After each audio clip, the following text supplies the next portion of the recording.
سنجیدگی سے نہیں لیا اور غیر محتاط زندگی گزارتے رہے، آج ہزاروں کی تعداد میں وہاں پر لوگ مر رہے ہیں، اور وہاں کے صدر نے ہاتھ اٹھا کر کے اپنی بے بسی کا اظہار کر دیا کہ اب جو بھی ہوگا آسمان والا کرے گا۔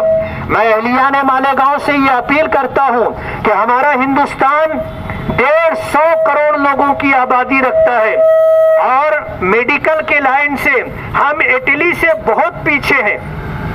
خدا نہ کرے اگر ہمارے شہر مالیگاؤں میں یہ بیماری اپنا پیر پسارتی ہے تو اس صورت کے اندر ہزاروں اور لاکھوں کی تعداد میں لوگ اس سے متاثر ہوں گے، اور ایک بہت بڑی تعداد موت سے ہمکنار ہوگی۔ یہ وبائی مرض ہے، اور اس وبائی مرض میں احتیاط ہی واحد علاج ہے۔ کسی سرکار کے پاس اس بیماری کا علاج نہیں ہے، اس لیے میں لوگوں سے یہ اپیل کرتا ہوں کہ اپنے گھروں میں رہیں، گھروں سے نکل کر کے گھومنا پھرنا اور ایک بڑی تعداد کے اندر لوگوں کا جمع ہونا یہ مناسب نہیں ہے، احتیاط کے خلاف ہے۔ آج الحمدللہ ہمارا شہر محفوظ ہے، اور اللہ اسے اپنی حفظ و امان میں رکھے، اس کے لیے ہمیں احتیاط کرنا ہے۔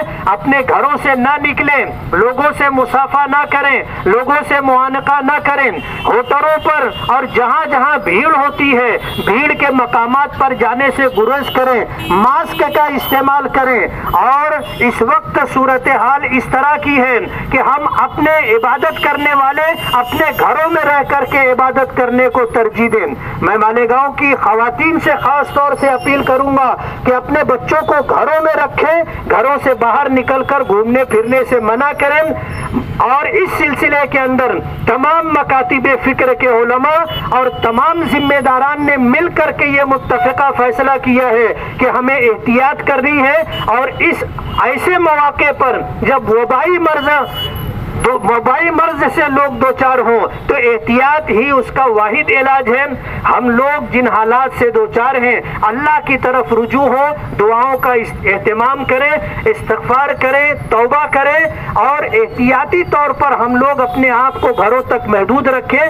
اگر ہم نے بے احتیاطی کی اور ہماری وجہ سے اگر کسی کو بیماری سے یا موت سے دوچار ہونا پڑا تو کل اللہ کے یہاں ہمیں جواب دہی کرنی ہوگی۔